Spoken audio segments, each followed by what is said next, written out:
Oi, sejam todos bem-vindos à Casa de Angélica. Nós estamos vendo o capítulo 11, que é Amar ao próximo como a si mesmo.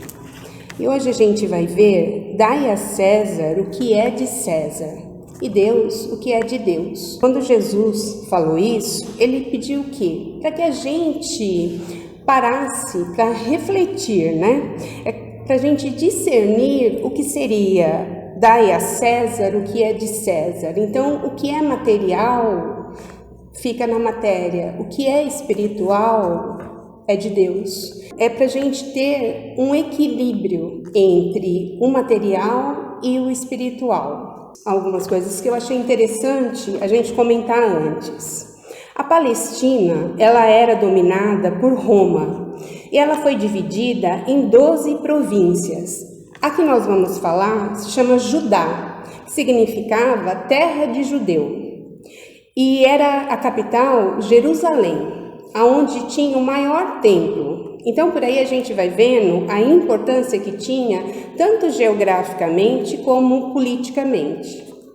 Os herodianos eram os que seguiam os preceitos romanos, não porque eles concordavam, mas por interesse político. Os discípulos eram os que estudavam, eram os fariseus que estudavam para ser rabino. Eles ainda não eram, mas estavam estudando para ser rabino. E o Sinédrio era uma reunião que eles faziam. Na época tinha 71 membros. A maior autoridade era o sumo sacerdote. E o que eles fizeram? Eles se reuniram lá para preparar uma cilada para Jesus. Porque Jesus estava incomodando muito eles. Porque ele veio revolucionando as ideias. Jesus apresentou um Deus misericordioso, um Deus de amor. Ele chamava Deus de Abba, carinhosamente, Pai.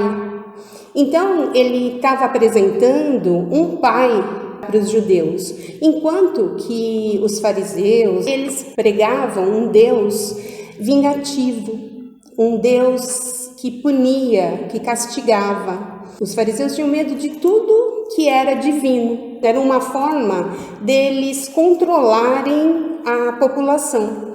E aí Jesus vem revolucionando e acabando com vários rituais que era desnecessário. Tanto que ele começa a questionar se é mais importante guardar o sábado ou o homem. Se é mais importante o que entra pela sua boca ou o que sai do seu coração. Então, ele começou a ser perseguido. E aí eles se reuniram para tentar pôr Jesus numa cilada.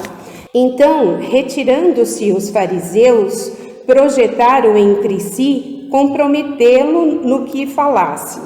E enviaram-lhe seus discípulos, juntamente com os herodianos, que lhe disseram: Mestre, sabemos que és verdadeiro, e não se te dá a ninguém, porque não levas em conta a pessoa do homem. Quando eles falam assim, o que eles estão fazendo? Eles estão inflando o ego, eles estão bajulando, como se Jesus fosse cair nisso, nessa cilada.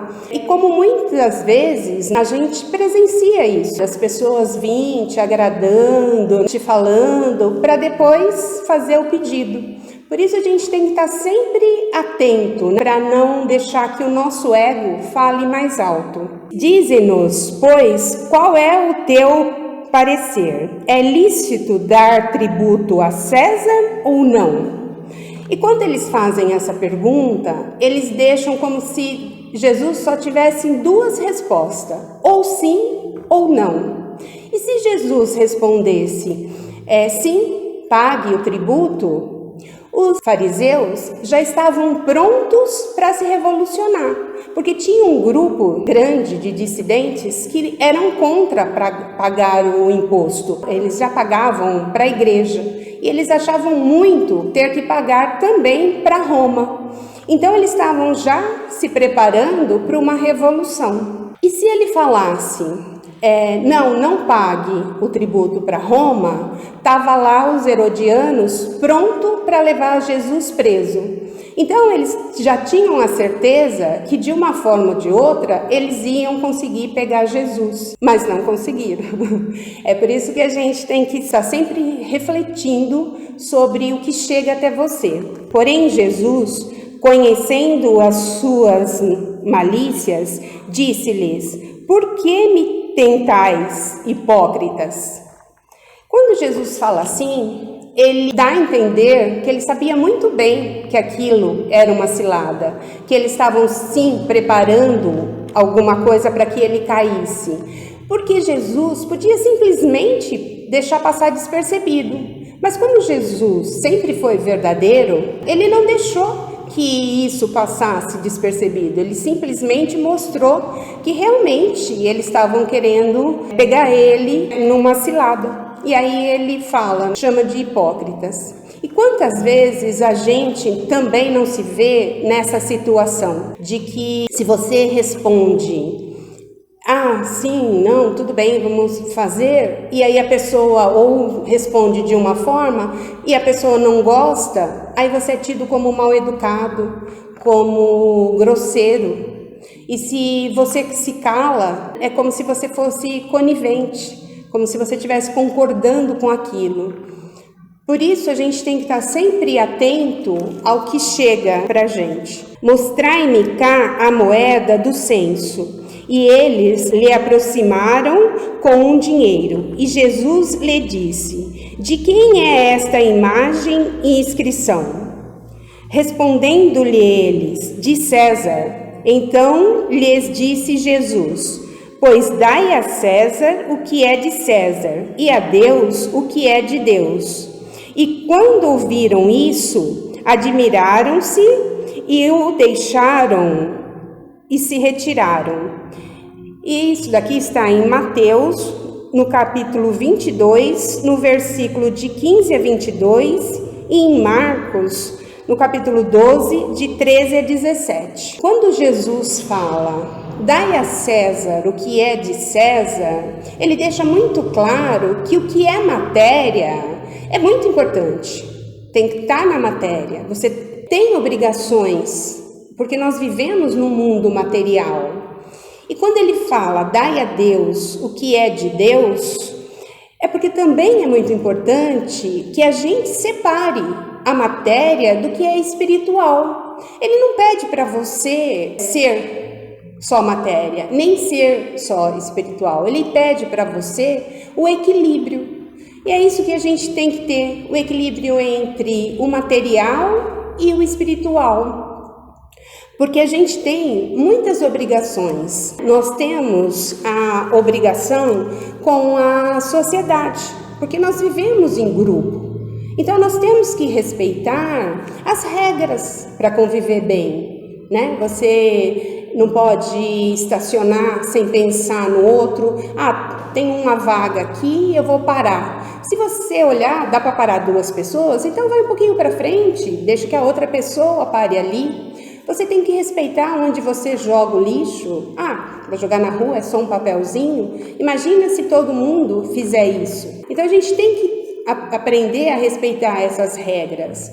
É como a família. Você tem um compromisso com a família, de educação, de amor, de carinho, com o seu corpo, com a sua saúde. Você tem as suas contas que você tem que deixar em dia, você tem que pagar os seus impostos, mesmo que você não concorde, mesmo que você ache que eles não estão usando para o que deveriam usar. Isso é outro departamento, mas a tua parte é cumprir com a sua obrigação.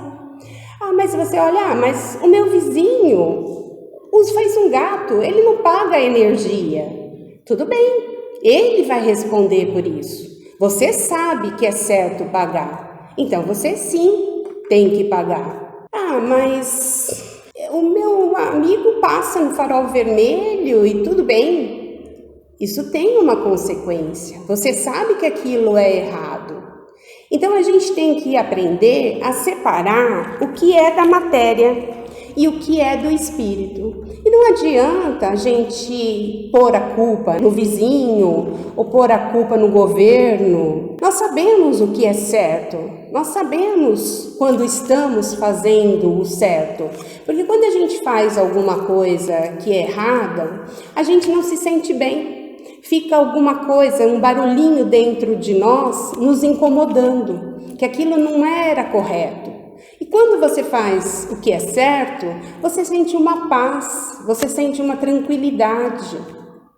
E nós já temos condições de saber o que é certo e o que é errado. E o nosso modelo não é o nosso vizinho. O nosso modelo é Jesus. E Ele nos trouxe o Consolador prometido. Então nós já temos o conhecimento da lei de ação e reação. Nós já temos o conhecimento da reencarnação. Nós sabemos que a gente vem aqui para reparar os nossos erros. Nós sabemos que temos o livre-arbítrio. Então, que Deus é tão bom, né, tão misericordioso, que Ele nos dá a chance de fazer certo ou errado. A escolha é nossa. Nós temos conhecimento, através dos livros de André Luiz, sobre a erraticidade, que até pouco tempo a gente não sabia. Nós temos condições de discernir sobre um livro, se ele é bom ou se ele não é, sobre uma psicografia, se ela te traz alguma coisa de bom ou não. Nós temos os tratamentos. Então, nós já temos bastante conhecimento. Nós temos conhecimento do perispírito. Então, não dá mais para a gente alegar que a gente não sabe, que a gente não conhece o que é certo, o que é errado. E a gente também sabe que não pode deixar de dar atenção para a matéria, porque nós vivemos aqui na Terra. Nós precisamos comer, nós precisamos pagar as nossas contas. Mas a gente também não pode usar isso como desculpa para não cuidar da parte espiritual, para não cuidar do nosso horário de oração, da nossa meditação, do nosso bem-estar. A gente tem que separar pelo menos um dia na semana para mostrar essa gratidão para Deus. E como a gente pode fazer? Através de um passe, através de uma oração, através de uma palavra. E aí você fala, mas eu já faço isso. Eu trato bem minha família, meus amigos, quando eu encontro um, eu encontro outro, eu sempre falo uma coisa boa, eu tenho sempre uma palavra boa. Ótimo, você está no caminho, é esse mesmo caminho. Só que você tem que se dedicar a uma casa de oração, a um horário para Deus, para mostrar o quanto você recebeu e o quanto você pode doar. Porque quem vem te procurar, vem procurar nesta casa. E como você vai receber? Quando você vai numa casa de oração, você vai pensando no quê? Olhar o que tem de material, olhar quem manda, quem dá ordem, quem não dá. Porque a gente tem um problema sério de receber ordem, a gente não gosta. A gente gosta de mandar, mas receber ordem é meio complicado.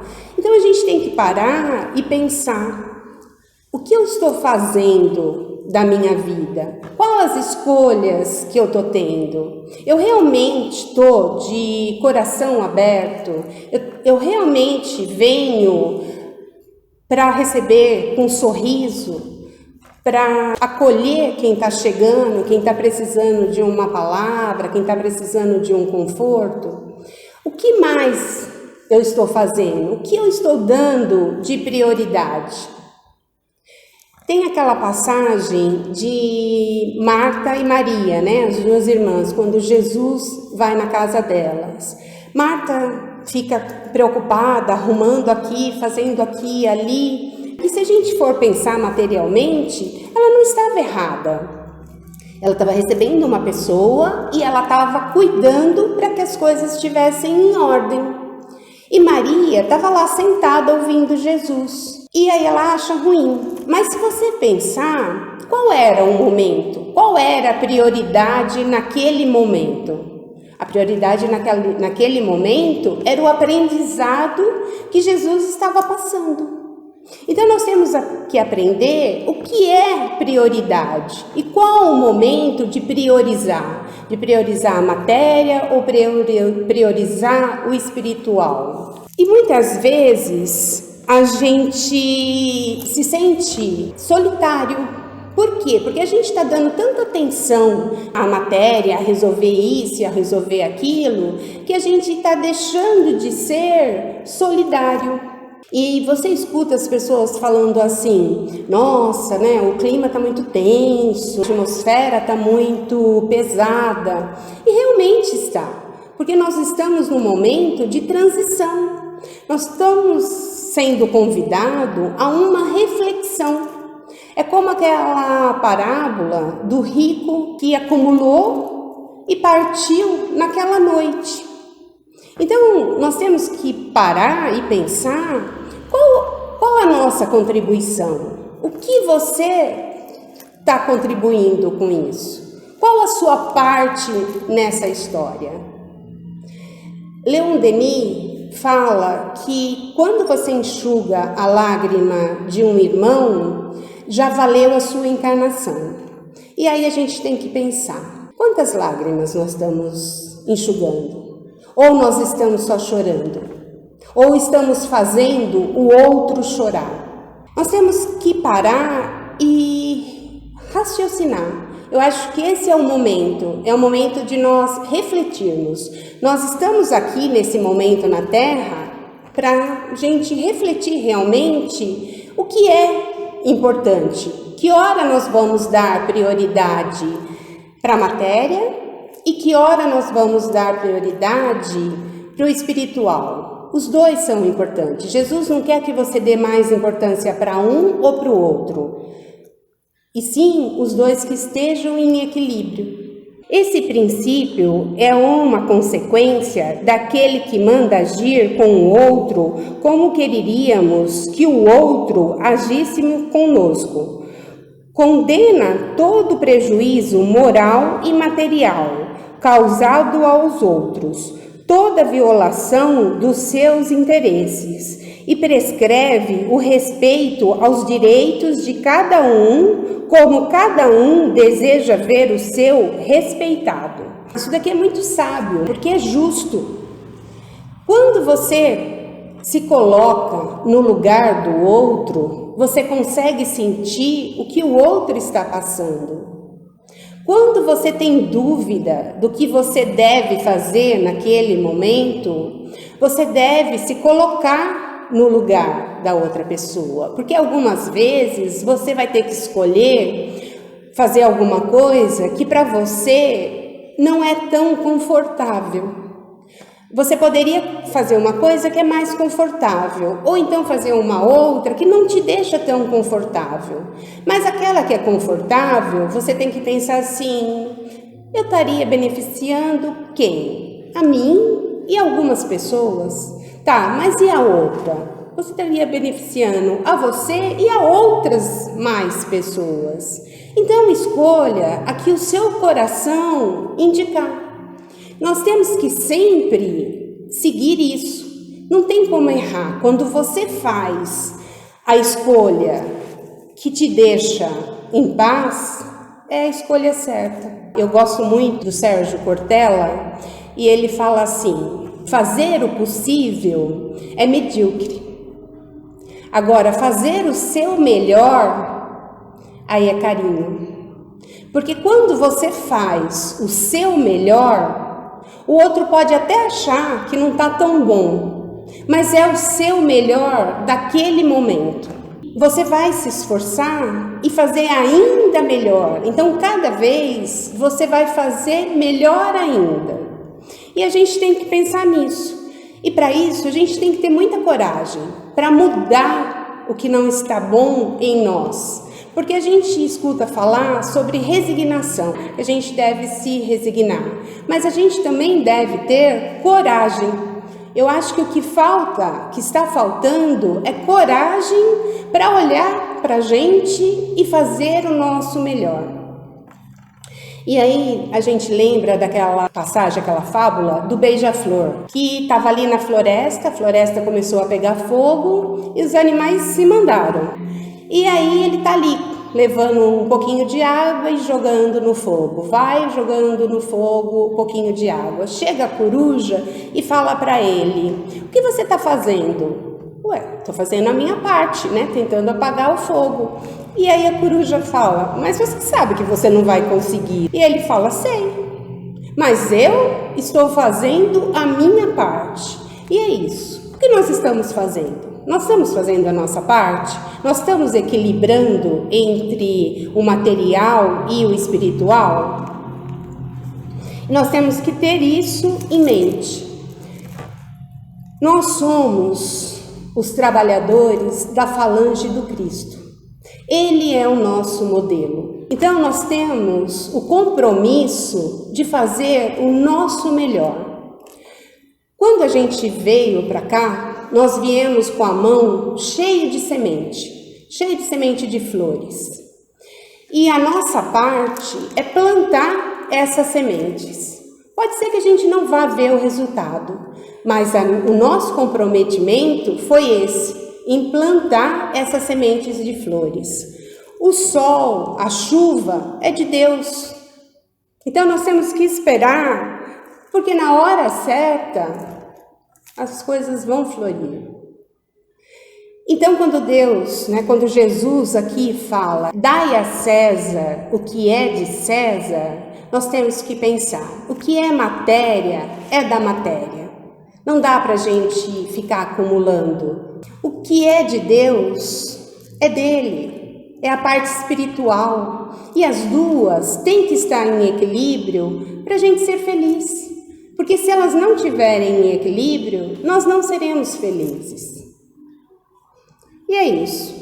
Eu quero que vocês leiam esse capítulo, porque também é muito importante. Nós temos que aprender a amar o outro. O que falta no mundo é amor.